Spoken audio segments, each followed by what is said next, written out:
Hola, buen día, bienvenidos sean ustedes como siempre, en especial a esta emisión número 490 de Política a la Mexicana de este sábado 27 de octubre, víspera del cambio de horario de verano a invierno,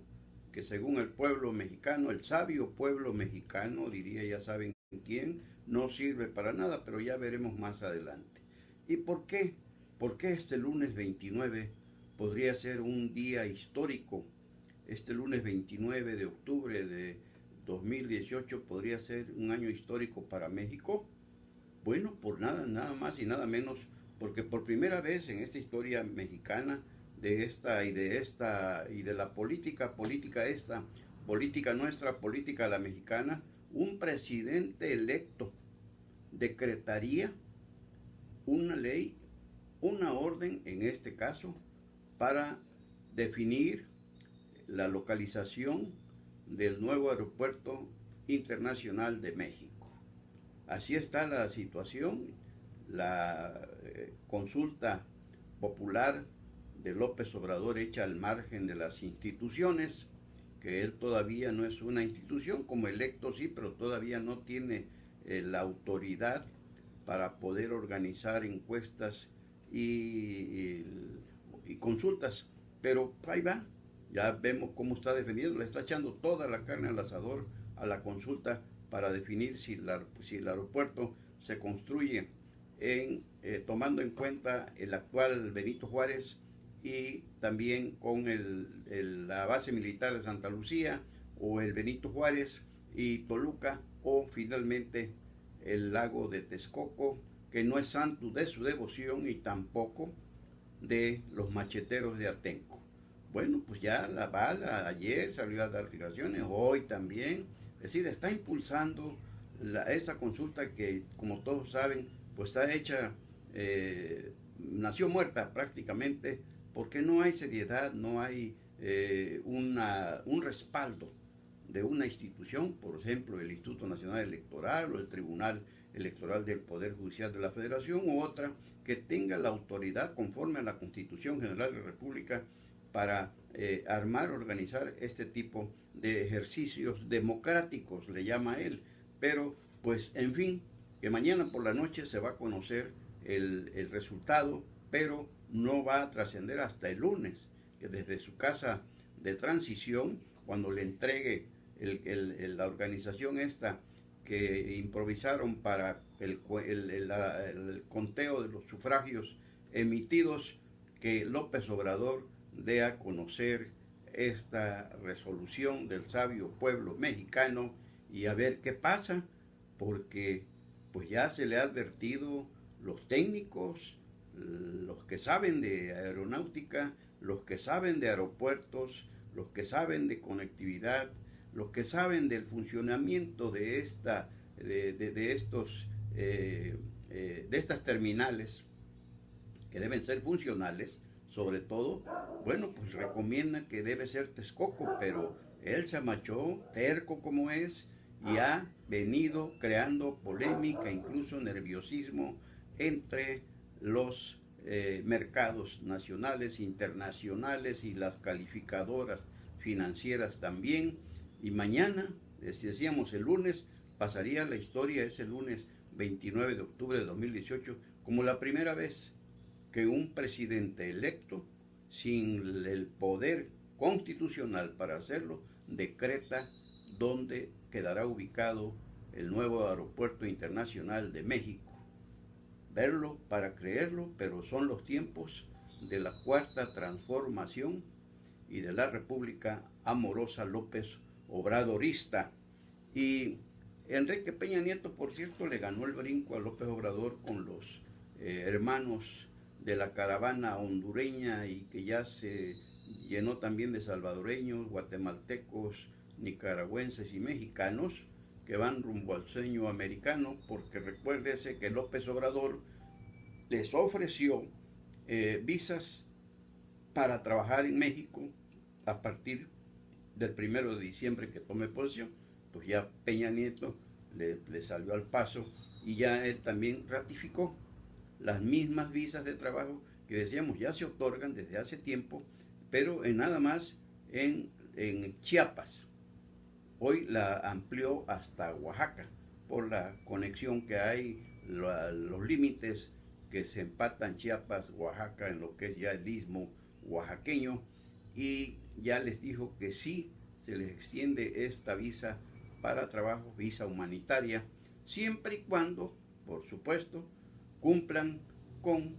la documentación que exigen todos los países a quienes llegan de otras regiones del mundo, y también, es decir, además de la documentación, que no trascienda, que no se salga de las jurisdicciones de Chiapas y de Oaxaca, y por supuesto que los hermanos caravaneros andantes dijeron que no, que mejor se esperan al 1 de diciembre para que llegue López Obrador, que como según ellos entendieron que no les va a exigir más que su presencia y sus necesidades de trabajo, y podrán moverse por todo México como Pedro por su casa, y con la mira puesta, claro que sí, en el sueño americano. A ver hasta dónde llega esto, porque pues ya también se involucró el presidente Peña Nieto para llevarle la contraria a López Obrador en este cierre ciclónico, complejo, polémico de la transición del gobierno de Peña Nieto hacia el de López Obrador, en donde ya las uñas las está sacando Peña Nieto, que lo acusaban de estar muy tibio, muy tranquilo, muy omiso, y que pues toda la agenda nacional, como ha venido sucediendo, la controlaba y la sigue controlando Andrés Manuel López Obrador. Ahorita lo vemos con la consulta esa famosa, que no deja de salir a cuadro para dar declaraciones. Hoy habló hasta del juegazo de anoche entre los Dodgers y Boston por la Serie Mundial. 18 entradas, ganaron los Dodgers 2-1, y 3-2 creo que fue la pizarra final, y pues el hombre no arría banderas, y está, decíamos, en una latitud de permanecer en la agenda nacional, y no solamente, sino marcarla. Peña Nieto pues le salió con esta cuestión y no ha dicho nada. López Obrador, por cierto, no quiso entrar en detalle, porque ahorita su mayor preocupación es la famosa encuesta nacional para que el sabio pueblo mexicano opine sobre el aeropuerto. Y aquí también la pregunta obligada que surge es: ¿y qué tal si el pueblo mexicano dice que, como se entiende, que va y con la manipulación que se podría hacer, que no hay duda que la harían, de las boletas, porque ni están foliadas, nadie sabe cuántas imprimieron, y finalmente pues si las que cuenten, las que aportó la ciudadanía en las urnas, fue a favor de Texcoco, pues simplemente las cambian, y porque no hay número de folio, simplemente nada más toman el dato del sufragante y podrían darle la vuelta a esa tortilla aeroportuaria. Pero esto lo sabremos el lunes, y sobre todo, decíamos, ese hecho histórico que podría suceder, a menos que López Obrador pues actúe con honestidad y diga: señoras y señores, el pueblo, el sabio pueblo votó por Texcoco y nos vamos con Texcoco. Ya simplemente él no queda mal, porque está respetando la opinión del conocedor, sabio pueblo mexicano en cuestiones de aeronáuticas y aeroportuarias, y pues ya nadie podrá reclamarle. Pero ojalá, incluso con todo y ese rollo, pues entienda cuál es la mejor opción, que conviene no a su proyecto de nación, no a sus caprichos políticos,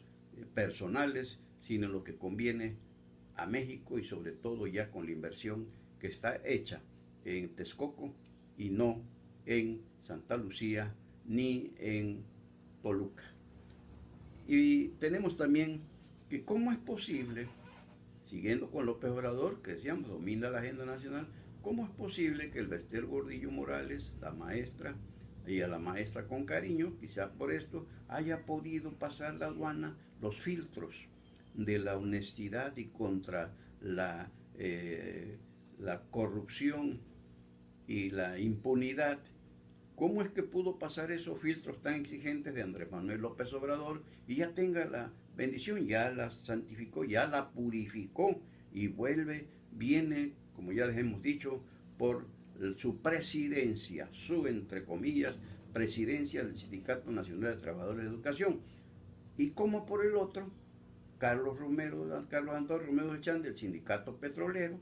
no ha podido pasar ese filtro de la honestidad valiente de Andrés Manuel López Obrador. Y no me digan que el Bester es menos corrupta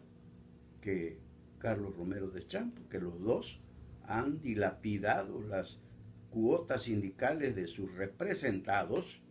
y han vivido a cuerpo de rey y de reina, ellos y sus familias. Entonces, ¿cuál es la política? ¿A cuál de esas acciones de López Obrador creerle? Porque pues llama la atención esto, que ya el Bester anda como Pedro por su casa, moviéndose, y ya formó un grupo de maestros por México para, dice, que rescatar el sindicato que le corresponde, porque ella sí, como el decreto que daría el lunes López Obrador, ella sí lo ha decretado. Pobre México. Y Cuitláhuac García Jiménez, el gobernador electo de Veracruz, pues volvió a recordarle a Miguel Ángel Linares que si creyó que los 30,000 millones de pesos que va a pedir Cuitláhuac a la federación que les adelante a cuenta de las participaciones federales, que si cree que va a ser para pagar sueldos, aguinaldos y demás prestaciones de la burocracia estatal activa, jubilada, pensionada en diciembre, pues resulta que no va a ocupar ese dinero, no va a distraer ninguna partida de dinero para tales obligaciones, porque dice que esta corresponde al gobernador actual, Miguel Ángel Linares, y en estos dimes y diretes, pues la burocracia activa, jubilada, pensionada veracruzana del gobierno del estado, pues pregunta, ¿y nosotros por qué? Ahora resulta que mientras el electo y el en funciones, el gobernador, están a los dimes a diretes en esta situación, que no debiera ser, porque son obligaciones que están perfectamente bien señaladas por la ley, por la Constitución de Veracruz, por los presupuestos de que se autorizan en el Congreso del Estado para las administraciones públicas de Veracruz, estatales en este caso. Y bueno, pues no habría por qué discutir, pero ya entraron. La situación pinta delicada, como está la misma de López Obrador y Peña Nieto, que ya apretaron. Mire usted lo que dijo el actual secretario de Comunicaciones y Transportes, Gerardo Ruiz Esparza, en su comparecencia para la glosa del sexto informe allá en el Congreso de la Unión, donde casi se mofó de el que sería su antecesor y sus conclusiones sobre el aeropuerto famoso, y dijo de plano que no, que los estudios hechos por instituciones, por organizaciones, por organismos autorizados, expertos en esto, pues se inclinan por Texcoco, y que Santa Lucía simplemente no existe. Es decir, ya hay también ahí confrontaciones, y en Veracruz pues no ha habido un solo momento en que miremos, nos enteremos, conozcamos o sepamos que el electo Cuitláhuac García Jiménez y el en funciones Miguel Ángel Linares se sentaron a dialogar como gente consciente, responsable, de que tienen que rendirle cuentas uno y otro, el que se va y el que llega a Veracruz, y no estar actuando a título personal ni partidista, porque en esto del gobierno no debe haber ni colores ni ideologías que se impongan por sobre los sagrados y altos intereses, en este caso de Veracruz. Vamos a ver hasta dónde llega este nuevo round que protagonizan Cuitláhuac y Miguel Ángel. Y otra inundación más en Minatitlán, en la enésima, cíclicas inundaciones que padecen los vecinos hermanos de Minatitlán, tanto de la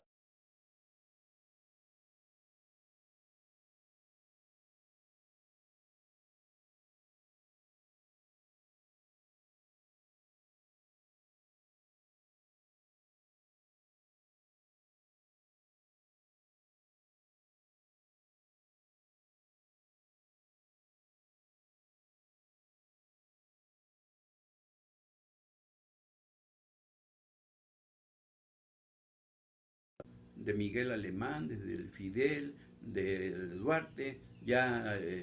Yus Linares ya no se metió, pero se le ha metido mucho dinero bueno al malo y no ha servido para nada las obras y todos han salido ganando, el gobierno, pero ha perdido siempre la población minatitleca de la zona urbana y rural, sobre todo la urbana, la del Playón Sur y todas esas colonias que se van a pique todos los años sin excepción. Y no es un problema nuevo. Y ahora salió también don Berrinchas a decir que van a tramitar, van a gestionar el dragado del río. Pues esto lo hubiera hecho desde el principio. Él vive en Minatitlán, conoce que esto es de cada año y hasta ahora, después del niño ahogado, ya quiere tapar el pozo. Dice que no es obligación de su gobierno por falta de recursos. Es entendible atender el problema del destacado y del muro de contención en sí. Pero, por otro lado, ya se había reportado que las losas, algunas losas del malecón ribereño minatitleco, se levantaron, las tronó el agua. Y eso también es por deficiencias. Y eso sí, son reparaciones que debe hacer. Ya dice que está gestionando también apoyo para eso. O sea, no hay prisa. No hay prisa. Porque por esas losas que se rompieron, volvió a entrar más torrente de agua del caudal del río Coatzacoalcos hacia las zonas bajas de la ciudad del centro de Minatitlán. Y decíamos, gobiernos estatales ya lleva 3, 4 con y el problema de Minatitlán, igual que sus alcaldes, desde Pablo Pavón Vinales se promovió esa obra del muro de contención, siendo gobernador Miguel Alemán Velasco, y después vinieron otras ya con Fidel, las siguientes autoridades de Minatitlecas, incluida Lupe Porras David, que también pues les pintó un violín con el famoso puente Minatitlán-Capuacán,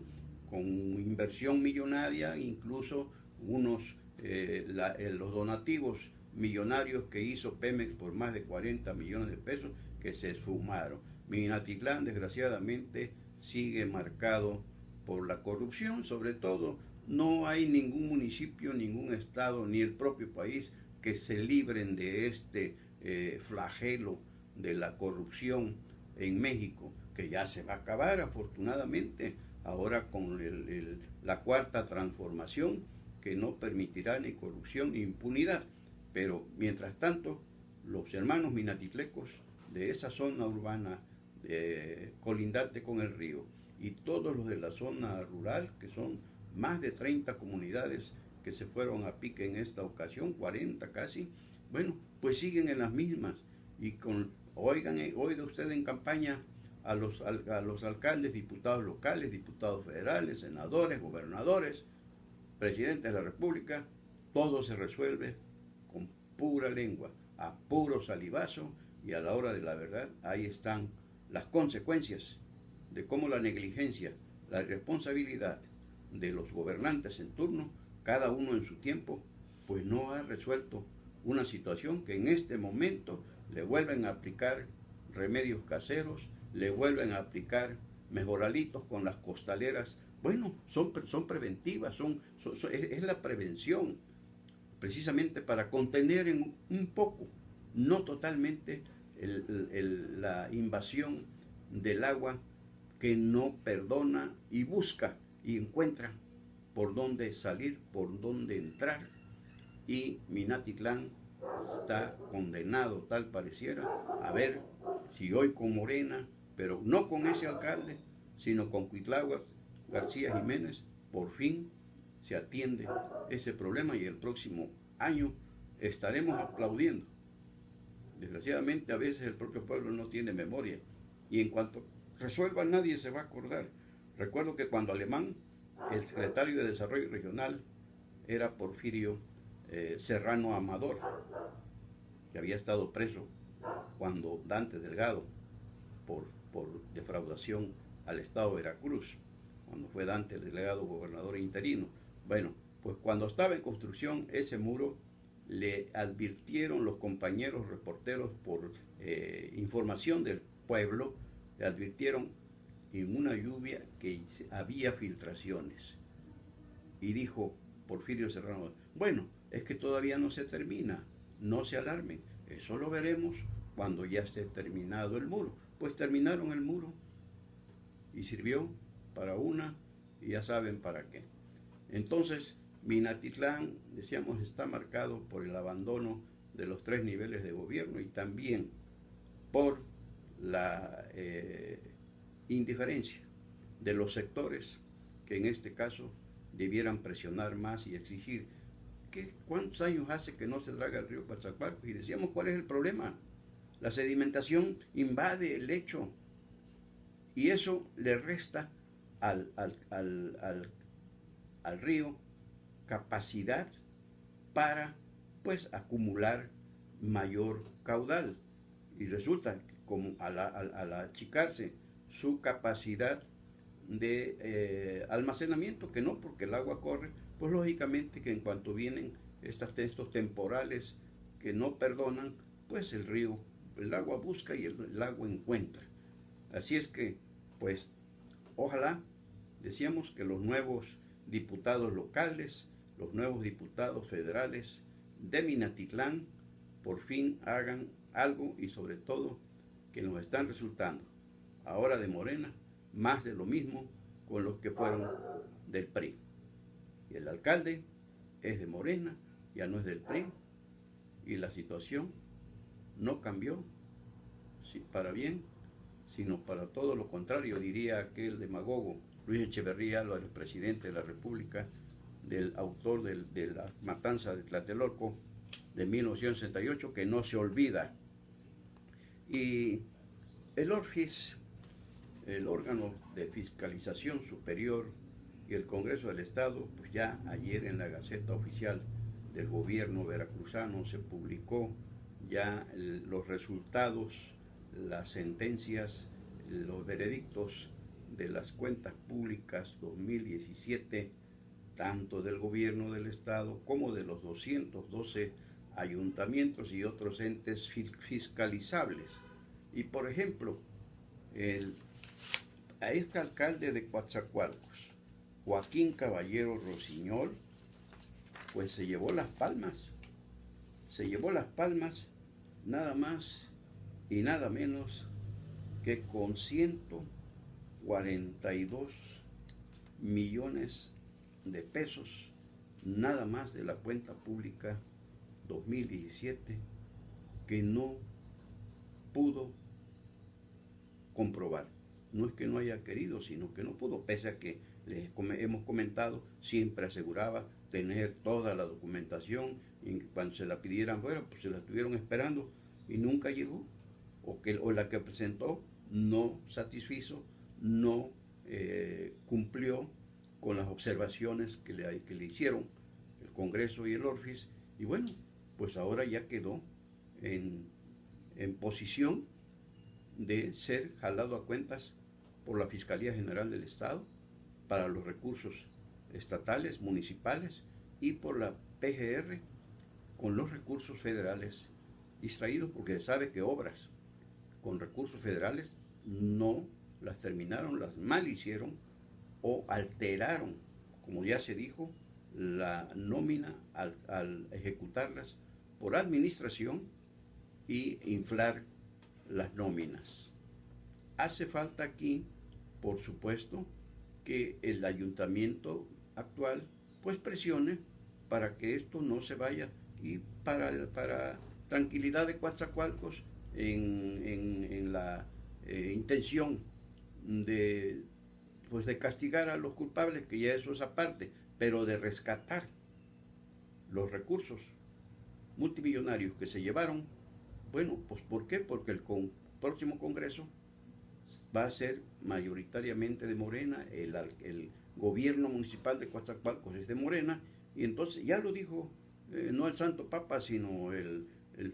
reelecto diputado Amado Cruz Malpica, que ahora sí va a velar por los intereses de Coatzacoalcos, cuyo distrito urbano representa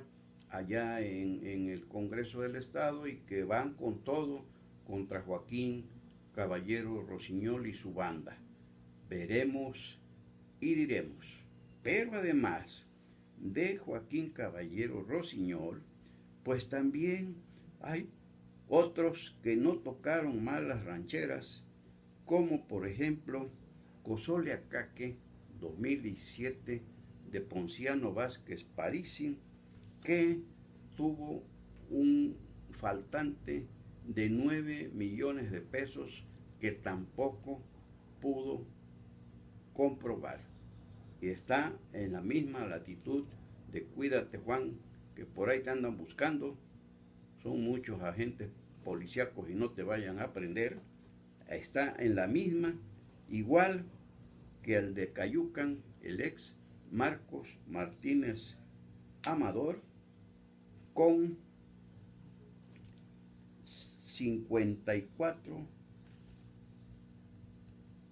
66 millones de pesos.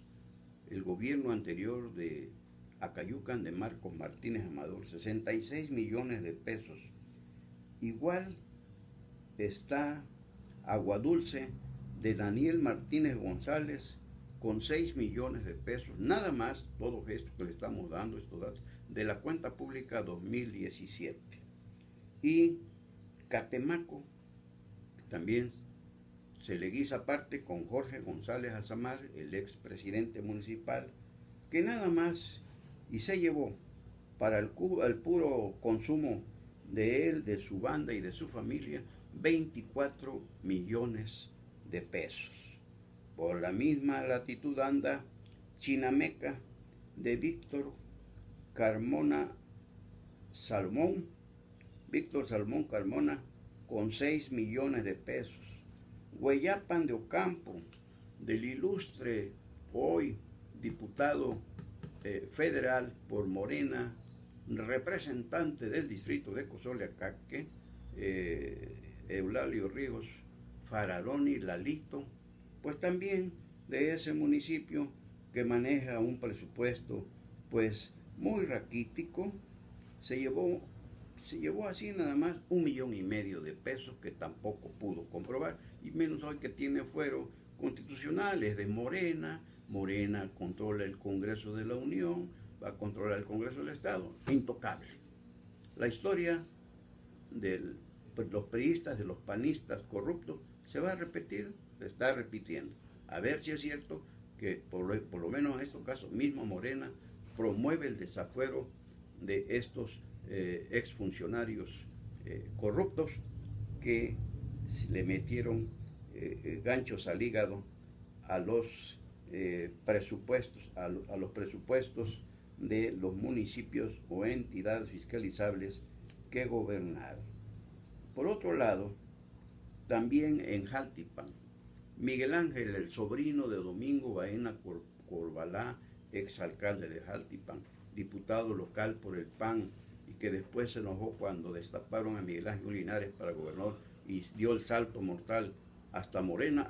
porque no le dieron nada, pues también se llevó para los gastos muy particulares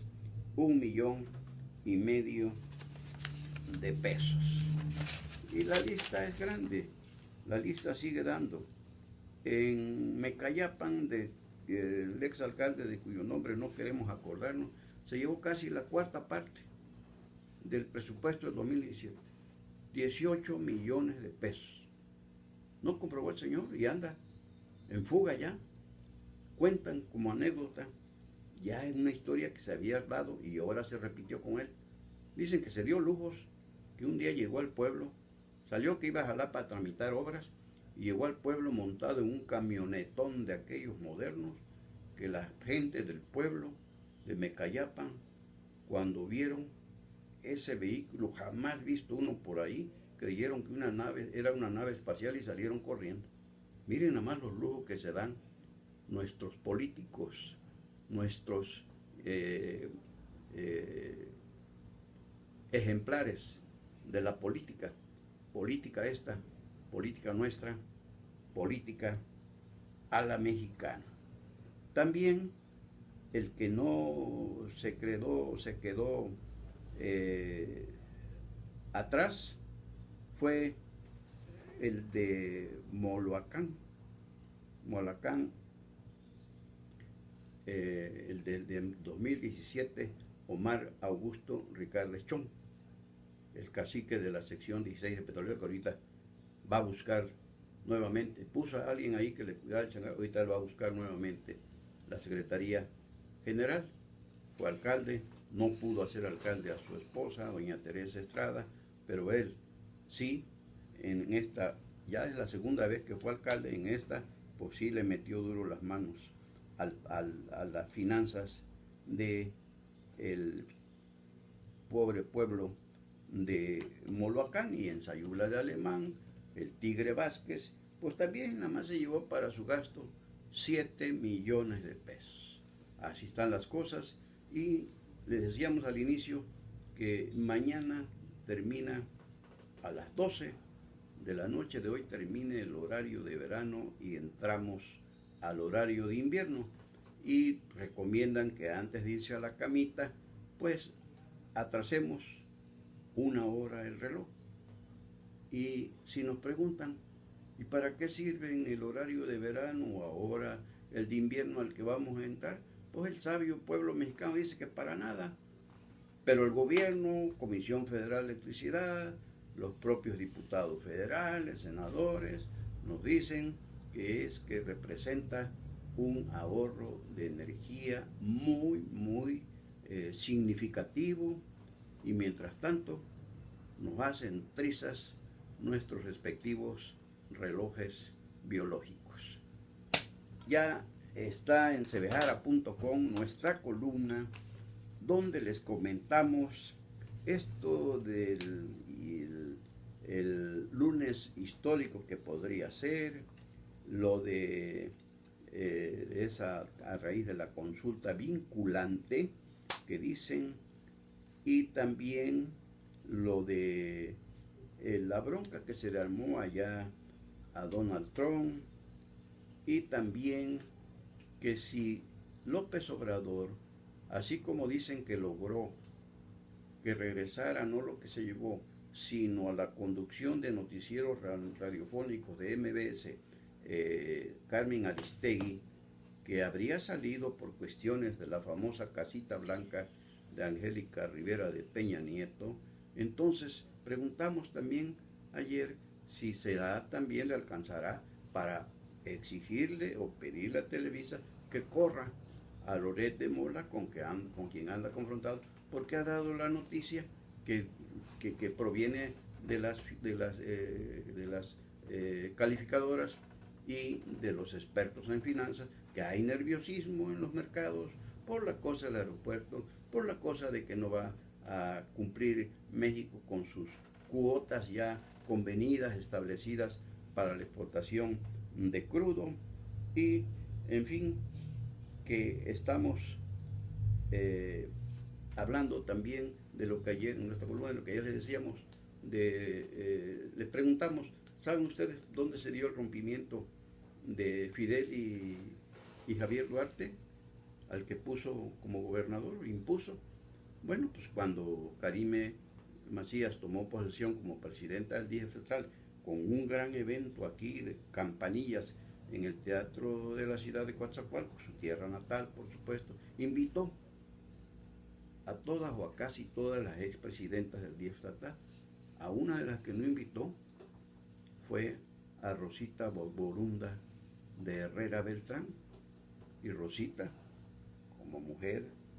de pelea, de lucha, pues le reclamó en su cuenta que pasaba, ¿no? Fidel también se metió, y ahí empezó. Y luego, porque pues Fidel se equivocó, creyendo que era mozuelo el Javier Duarte, se lo llevó al río y le resultó un gran ampón, más, peor que él. Y así vino. Incluso le alcanzó a Duarte hasta para corromper a los niños de la fidelidad. Y a uno de ellos, a los otros le ha alcanzado para hacerle trampas a la ley, a la justicia, y a uno de ellos, Eric Lagos Hernández, ex secretario de gobierno, ex diputado federal, ex presidente del PRI estatal, pues le alcanzó para que Claudia Ruiz Massieu, la nueva presidenta del CEN del PRI, le diera la concesión de 4 delegaciones. Les platicábamos ayer del CEN, representante del CEN en Oaxaca, en Morelos, Puebla y Tlaxcala. Y luego se preguntan por qué al PRI le dan hasta por abajo de la lengua. Hasta aquí llegamos con la emisión número 490 de Política a la Mexicana de este sábado 27 de octubre. Dios mediante, por aquí nos vemos el próximo lunes. Claro que si hay algo antes, volveremos para compartirlo con ustedes. Gracias por seguirnos, gracias por acompañarnos, gracias por compartirnos. Soy Sebejara, su servidor, Carlos Velasco Jara.